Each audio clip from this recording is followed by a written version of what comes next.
रूपानगर गांव में शाम होने वाली थी। आसमान में घनघोर काला रंग छाया हुआ था। ठंडी ठंडी हवा की लहरें जैसे सुकून दे रही हो और पेड़ पौधों में जान सी आ गई थी। शंकर अपने ठेले को लेकर गांव के चौराहे पर जा रहा था। शंकर बहुत गरीब था। वह अपना गुजारा गर्मा गर्म डोसा बेचकर करता था। तभी अचानक तेज बारिश शुरू हो जाती है। तभी वहां पर पास की दुकान का मालिक आता है, जो बगल में ही समोसे बेचता था। शंकर को अपनी दुकान के सामने ठेला लगाते देख उसे यह बात पच नहीं रही थी। अरे शंकर, तू यहाँ बारिश में क्या कर रहा है? अरे तेरे पास कोई ग्राहक आएगा तो तू उसे कहाँ बैठा कर खिलाएगा? और हवा इतनी तेज चल रही है कि तेरा ठेला कहीं पलट ना जाए।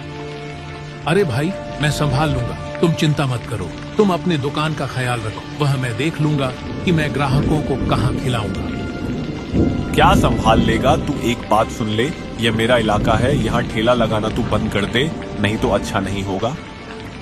अरे भाई, आपकी तो समोसे और जलेबी की दुकान है, तो आपको मुझसे क्या दिक्कत है? मैं कौन सा समोसे बेच रहा हूँ? मैं तो डोसा बेचता हूँ। और रही बात जो अच्छा खिलाएगा, लोग उसी के पास आएंगे। पर तुम चिंता क्यों कर रहे हो? कहीं तुम बेस्वाद समोसे तो नहीं बेच रहे हो ना? लालू को यह बात बर्दाश्त नहीं होती है। वह अपनी दुकान की ओर जाने लगता है, लेकिन उसे शंकर की यह बात दिल में चुभ गई थी। बारिश रुक गई थी। लोग अब धीरे धीरे अपने घरों से बाहर निकल रहे थे। गांव की औरतें शंकर के ठेले से आती खुशबू को देखते हुए कहती हैं, कजली भाभी, मुझे इस बरसात में कुछ गर्मा गर्म खाने का मन कर रहा है। चलो तो सुमन बहन, आज हम कुछ नया खाते हैं। समोसे तो हम रोज खाते हैं, लेकिन आज हम शंकर भैया के बनाए हुए गर्मा गर्म डोसा खाएंगे। उन दोनों ने 2 प्लेट डोसा का ऑर्डर दिया। शंकर पूरी साफ सफाई के साथ डोसा बनाने लगता है और उन्हें गर्मा गर्म नारियल की चटनी के साथ परोसता है। अरे शंकर भैया, तुम्हारे हाथ में तो जादू है, जादू। मैंने आज तक इतना अच्छा डोसा नहीं खाया। वैसे हम रोज समोसे तो खाते ही थे, लेकिन आज हमें कुछ अलग खाने को मिला। आज से हम आपके पास ही आएंगे डोसा खाने। बहनों में डोसा बनाने के लिए A1 माल का उपयोग करता हूँ और मसाले मेरी माँ अपने हाथों से खुद पिसती है। बस उसी का कमाल है। थोड़ी देर में शंकर के ठेले पर भीड़ इकट्ठा हो जाती है। लोगों को डोसा का स्वाद इतना अच्छा लग रहा था कि लोग 2-2 प्लेट खा रहे थे। बिल्कुल। और वहीं दूसरी तरफ लालू की दुकान पर कोई नहीं आता है। ये सब देखकर उसे बहुत गुस्सा आ रहा था। मुझे इसका कुछ ना कुछ तो करना होगा, नहीं तो ये मेरी दुकान बंद करवा देगा। अगली सुबह शंकर मसाले और सब्जियां लेने मंडी निकल जाता है और शंकर के मसाले लाने के बाद उसकी माँ देसी अंदाज में मसाला पिसती है। दोनों मिलकर सारा काम करते थे। यही उनके स्वाद का कारण था।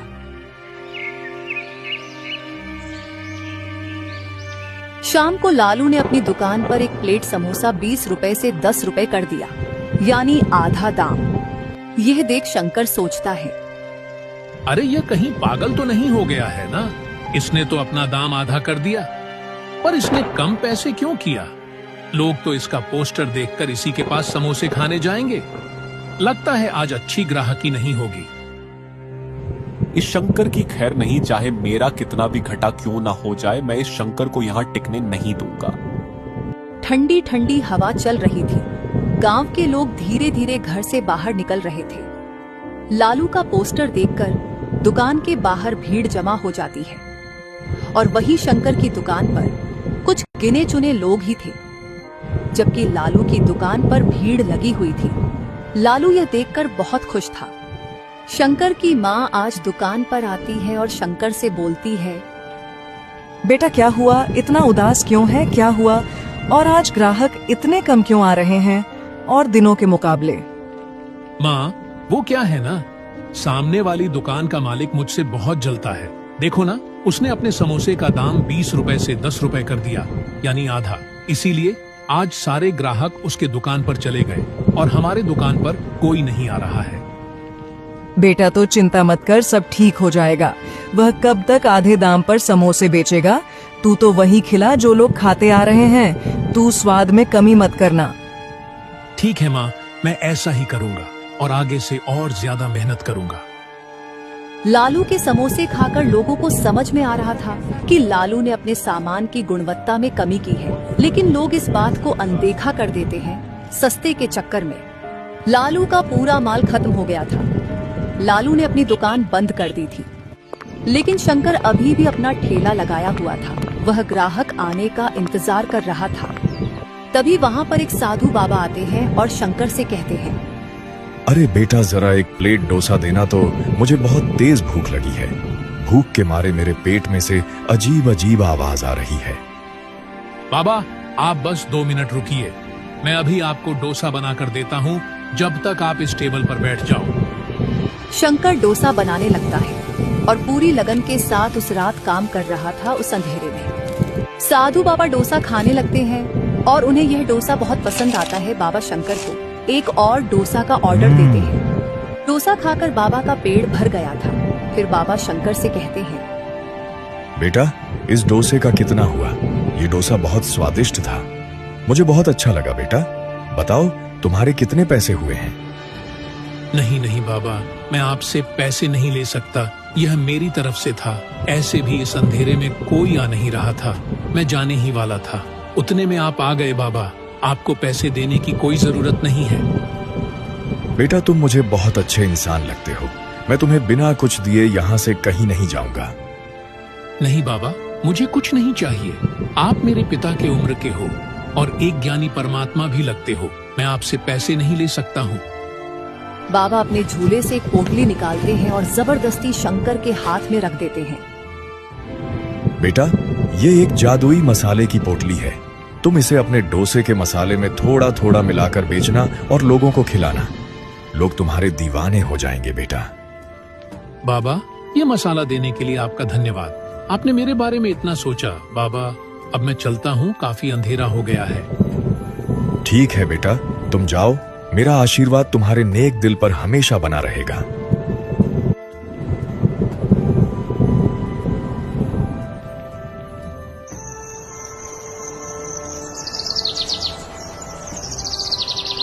अगले दिन शंकर डोसा बनाने की तैयारी कर रहा था और डोसे के मसाले में वह जादुई मसाला डाल देता है जो उसे उन बाबा ने दिया था। और शाम को सारी तैयारी करके गांव के चौराहे पर पहुंचता है और आज भी ठंडी ठंडी हवा की लहरें चल रही थी। मौसम कुछ ठीक नहीं था, पर अच्छी बात यह थी कि बारिश नहीं आ रही थी। पता नहीं आज शंकर के डोसे से इतनी अच्छी खुशबू आ रही थी कि लोग शंकर के ठेले की ओर खींचे चले आ रहे थे। और देखते ही देखते शंकर की दुकान पर बहुत भीड़ जमा हो जाती है और वही दूसरी तरफ कम दाम होने पर भी लोग लालू की दुकान की तरफ देख भी नहीं रहे थे। लालू यह देख बहुत गुस्सा हो रहा था। पता नहीं यह अपने डोसे में आज क्या मिलाकर आया है जो लोग इसकी तरफ खींचे चले जा रहे हैं। आज लोग तो मेरी दुकान की तरफ देख भी नहीं रहे हैं। मुझे शंकर का कुछ ना कुछ तो करना होगा। लोग उस मौसम का मजा डोसा खाकर ले रहे थे, पर उन्हें आज कुछ अलग स्वाद आ रहा था। तभी एक ग्राहक बोलता है, अरे भैया, आज आपने क्या मिला दिया इस डोसे में जो आज इतना अच्छा लग रहा है? और दिनों के मुकाबले शंकर भैया, मेरा पेट तो भर गया पर मेरा मन नहीं भर रहा है। तुम्हारे हाथों में सच में जादू है। अरे भैया, बस आप लोगों का प्यार है और ज्यादा कुछ नहीं, और मेरी थोड़ी सी मेहनत। भाइयों, मैं आपको इसी तरह खिलाता रहूंगा, मेरा प्यार भरा डोसा। अचानक तेज बारिश शुरू हो जाती है और तेज हवा चलने लगती है। शंकर का सारा सामान खत्म हो गया था। शंकर अपने घर जाने लगता है। पता नहीं उन बाबा के मसाले में ऐसा क्या था जो आज मेरे ठेले पर इतनी भीड़ थी। यह सब उन बाबा के मसाले के वजह से हुआ है। शंकर उस रात चैन की नींद सो रहा था। बारिश रुकने के बाद शंकर के घर के बाहर लालू आता है और वह ठेले के चारों ओर पेट्रोल छिड़क देता है और आग लगाकर वहां से भाग जाता है। थोड़ी ही देर में ठेला पूरी तरह से जलकर राख हो जाता है। सब तहस नहस हो गया था। शंकर और उसकी माँ बाहर पहुँचते हैं तो वह यह सब देखकर बहुत परेशान हो जाते हैं। बेटा, ये क्या हो गया? हम तो बर्बाद हो गए। अब हम डोसा कैसे बेचेंगे? मुझे तो कुछ समझ में नहीं आ रहा है बेटा। पता नहीं ये किसने किया। तुम फिक्र मत करो माँ, सब ठीक हो जाएगा। यह बुरा समय भी जल्द खत्म हो जाएगा। भगवान पर भरोसा रखो।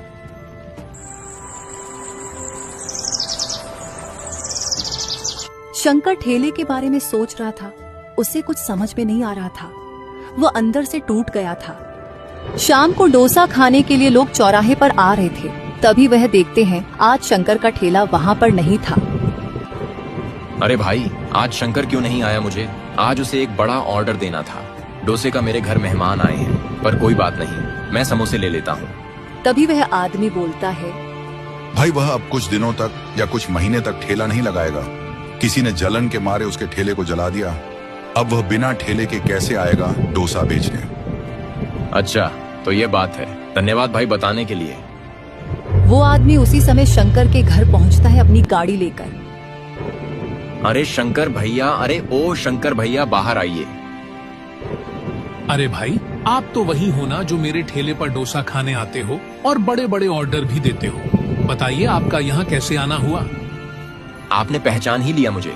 भैया, मुझे कुछ लोगों से पता चला आपके बारे में और मैं आपसे मिलने आ गया। मैं आपकी एक छोटी सी मदद करना चाहता हूँ। गांव के चौराहे के पास में मेरा एक छोटा सा घर है जहां आप अपना डोसा का सेटअप लगा सकते हो। तो कल से आपको वहीं पर अपना काम करना है। मैं आपका स्वाद का दीवाना हूँ, इसलिए। भैया, आप मेरे लिए एक फरिश्ते से कम नहीं हो भैया। मैं आपका कैसे शुक्रिया अदा करूं? आपने तो मेरी सारी टेंशन खत्म कर दी। धन्यवाद भैया आपका।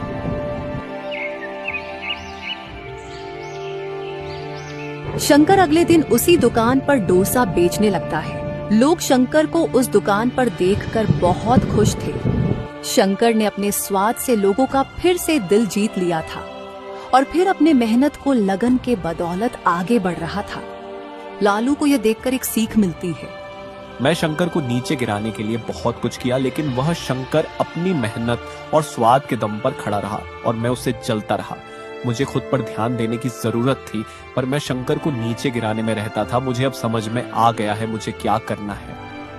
लालू शंकर के पास पहुंचता है और सर नीचे करके बोलता है, शंकर भाई, मैंने ही जलन में आकर आपका ठेला जलाया था। मुझसे बहुत बड़ी गलती हो गई, मुझे माफ कर दो। लालू भाई, मुझे पता है कि यह सब तुमने किया था, लेकिन मैं अपनी मेहनत पर भरोसा रखता था और लोगों के प्यार पर तुमने अपनी गलती मानी। यही मेरे लिए बहुत है। शंकर भाई, मैं वादा करता हूँ, मैं अब किसी से नहीं जलूंगा, मेहनत करूंगा और आगे बढ़ूंगा। मुझे समझ में आ गया, जो मेहनत करता है वही आगे बढ़ता है। और लालू अब खूब मेहनत करता है और वह भी खूब तरक्की करता है। शंकर ने लोगों का बहुत प्यार जीता और खूब तरक्की की।